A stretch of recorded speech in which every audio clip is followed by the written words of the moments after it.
welcome to the Webcast for Wednesday, March 26th. I'm South Ops meteorologist Jonathan O'Brien. Well, what a difference on the visible satellite this morning as a deep marine layer, 2,500 to 3,000 feet deep, is blanketing all areas west of the coastal slopes with low clouds and fog this morning. There's been quite a bit of drizzle within that layer as well, with some light measurable amounts recorded. Mostly sunny skies do remain in place across the remainder of central California, with some mid and high-level clouds drifting through the deserts. This deep marine layer will bring significant cooling and continued cloudiness along and west of the coastal slopes today, with some slow clearing possible by this afternoon. Highs will be only in the upper 60s to mid-70s west of the coastal slopes, quite a departure from the past couple of days. Above and inland from the marine layer, temperatures will also cool several degrees today, but remain a little above normal, with upper 70s to low 80s in the Central Valley and high desert, and upper 80s to low 90s in the low desert. Minimum humidity will also increase to above 30% away from the deserts today and for the next several days, but will remain in the single digits and teens in the deserts. Our early season mini heat wave is over and done, and that sort of air is not coming back anytime soon. Instead, as our high-pressure ridge continues to weaken, a series of Pacific troughs will impact the west coast over the next 7 to 10 days, bringing a prolonged, unsettled weather pattern. One aspect of this pattern will be persistent strong westerly flow over the region. That strong onshore flow will continue to keep a deep marine layer in place and help keep our temperatures cool. Westerly winds of 15 to 25 miles per hour with gusts to 40 miles per hour will develop across the mountain ridges and through the desert passes this afternoon and evening, then strengthen to 20 to 30 miles per hour with gusts to 50 miles per hour Thursday through early Saturday, with some locally higher winds possible. Winds will probably come down for a time Saturday into early Sunday, but frequent bouts of breezy westerly winds will continue for most, if not all, of next week.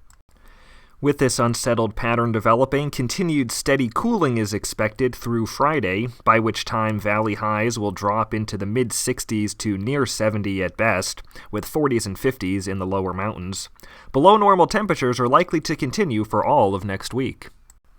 While this is overall a very benign pattern for any fire weather issues, there is one notable short-term exception, and that is in and around the Owens Valley over the next couple of days, particularly on Thursday as that strengthening westerly wind combines with that lingering low RH over the deserts and desert slopes.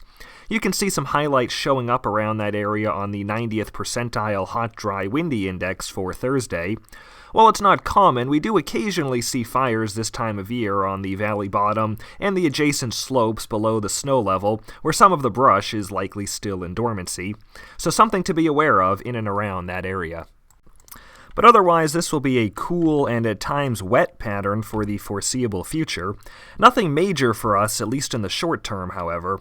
Occasional light showers are possible across the central Sierra from tonight through Saturday morning, with very minor accumulations, no more than about half an inch through that multi-day period. There'll probably be a window of dry weather for much of Saturday into early Sunday.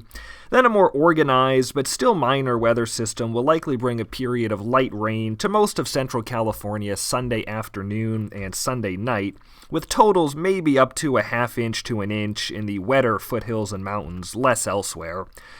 But again, this is a long-haul unsettled pattern and frequent bouts of shower activity with potential for more organized and heavier rain are likely into next week, with the most activity likely over central California, but some potential over southern California as well. It's just tough to nail down the timing and details this far in advance due to how many different weather systems are in the queue to affect us before then. After the recent dry weather, dead fuel moistures, which have been falling sharply, will level out and mostly show rising or at least steady trends over the next several days. Widespread green-up and low flammability remain prevalent across most low and mid-elevation areas, very typical for late March. But again, the one exception is that elevated fire weather conditions will likely develop on Thursday across the Owens Valley and adjacent slopes below the snow level as strong westerly flow and low RH develop.